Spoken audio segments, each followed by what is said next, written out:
Welcome. I'm Matthew Phelps, co-author of the Turning to God's Word Bible study, the letter to the Hebrews, an explanation of the mechanism of our salvation. Today we'll be talking about Lesson 8, which covers the letter to the Hebrews, chapter 7, verses 18 through 28.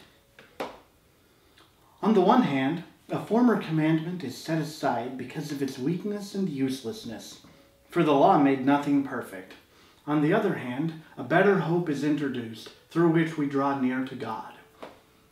In our last lesson, we addressed the contrast between the priesthood according to the order of Melchizedek, an eternal priesthood that coincides with an indestructible life, and the priesthood of Aaron, the Levitical priesthood that is passed down hereditarily according to the law of Moses.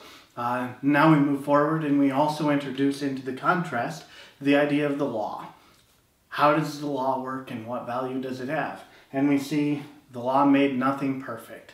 And so we're looking at some challenges if we say the law made nothing perfect, what does? As we look for a way to understand how it is that we as humans can be made perfect. We're not saying the law has no value.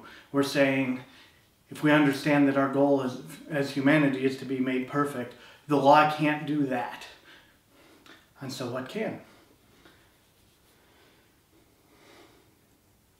And it was not without an oath. Those who formerly became priests took their offices without an oath, but this one was addressed with an oath. The Lord has sworn and will not change his mind. You are a priest forever. This makes Jesus the surety of a better covenant. The idea of oath is critical in the letter to the Hebrews, especially and perhaps only of God's oath.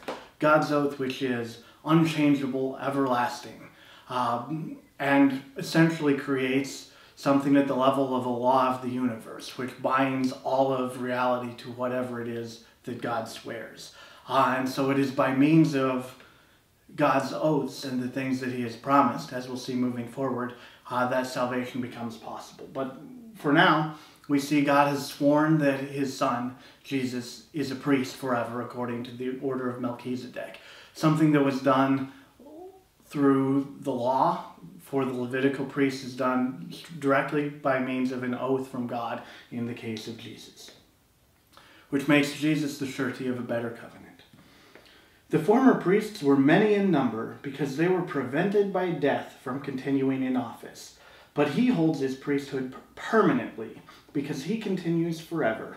Consequently, he is able for all time to save those who draw near to God through him, since he always lives to make intercession for them. Jesus is the only priest according to his order, and he is available eternally to save all of us. For it was fitting that we should have such a high priest, holy, blameless, unstained, separated from sinners, exalted above the heavens. He has no need, like those high priests, to offer sacrifices daily, first for his own sins, and then for those of the people. He did this once for all when he offered up himself. Indeed, the law appoints men in their weakness as high priests, but the word of an oath, which came later than the law, appoints a son who has been made perfect forever. The most audacious claim here is that it's fitting that we should have a high priest who is holy, blameless, unstained.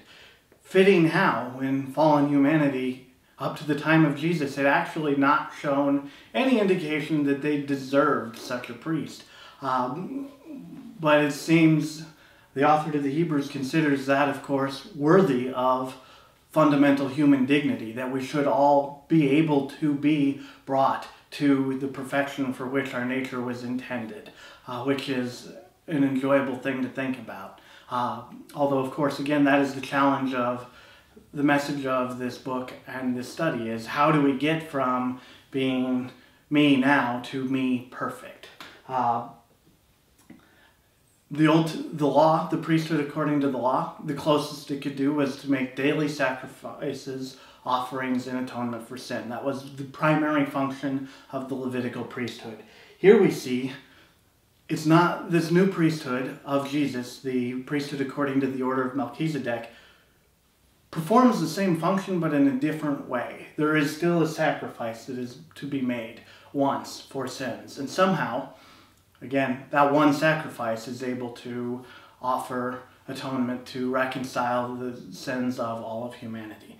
But Jesus does not do it without a sacrifice. So although he is a priest according to the order of Melchizedek, he still follows the form in terms of forgiveness of sins of the Levitical priesthood. We'll talk a great deal more about that concept and how it can actually achieve salvation for us individually as we move throughout this study. This has been a summary of Lesson 8 of the Turning to God's Word Bible Study, the letter to the Hebrews, an explanation of the mechanism of our salvation. For more information, consult our written study or visit our online forums at turningtogodsword.com.